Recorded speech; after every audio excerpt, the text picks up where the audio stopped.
Okay, unconditional positive regard is one of Carl Rogers' core condition counselling.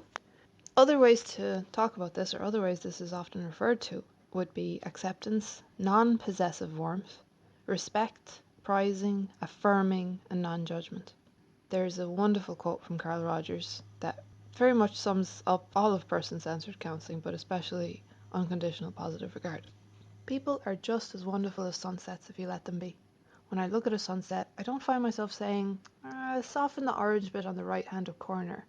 I don't try to control the sunset. I watch with awe as it unfolds. From the counsellor's perspective, unconditional positive regard means believing that everyone has their own reasons for everything they do. Internalizing that. Coming from a place of judgment will cause the counsellor to make assumptions, and so would interfere with the counsellor's ability to really listen to her client. It's quite important not to judge. Again, this really interlinks with empathy and also with congruence, that if you bring your own stuff to the table, your own issues, whether they're judgments that you've gotten from society, which is incongruence, or whether it's pain from your own past that you assume this person will share, which is false empathy, whatever it is, those things are going to interfere with your unconditional positive regard. The counsellor must be aware of her own values in order to notice when they conflict with the client's and interfere with her capacity for unconditional positive regard. This requires personal development and personal counselling. And Carl Rogers, of course, as always puts it best. He says, "The degree to which I can create relationships which facilitate the growth of others as separate persons is a measure of the growth I have achieved in myself." I think there's another quote, I think it's from Carl Rogers, where he says, "I can only take the client as far as I have gone myself."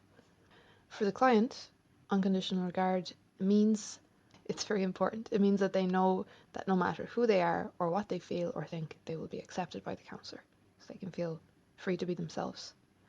According to David Mearnes and Brian Thorne, unconditional positive regard directly sabotages conditions of worth.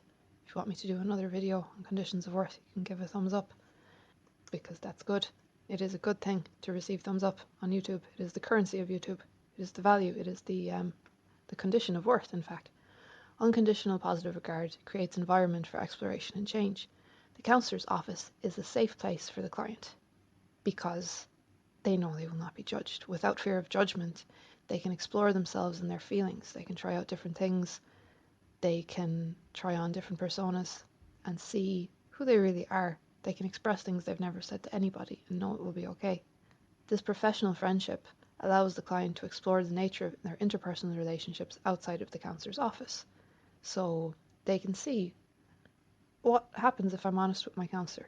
What would happen if I did this outside of this room? What happens if I get angry with my counsellor? Would the world end if I did this outside of this room? Is anger always going to be confused with aggression? Things like that. You can try it out in a safe space with another person there to support you. Not help you, but support you. And then the last word on unconditional positive regard. Again, just like the other two core conditions, it's not enough to feel it. It must be communicated through warmth. This could be body language or words. And I actually have a list here among my papers. This comes from the David Mearnes and Brian Thorne book. Person-Centered Counselling in Action, it's called. Ways of Communicating Unconditional Positive Regard. Going to the door to greet the client. So even little things like that are so important. Shaking their hands, another small thing. Using their first name, smiling, using a warm tone of voice, holding eye contact, genuinely laughing when the client tells a funny story, agreeing to extend the session where that's possible and appropriate. Be careful, I've put an exclamation marks there. Because boundaries.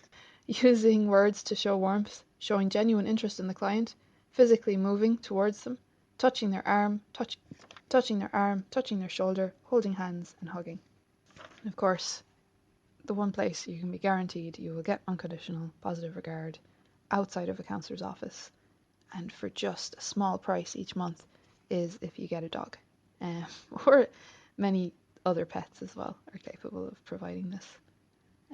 So I hope you enjoyed the video. Check out the other videos in the links and have an unconditionally wonderful day.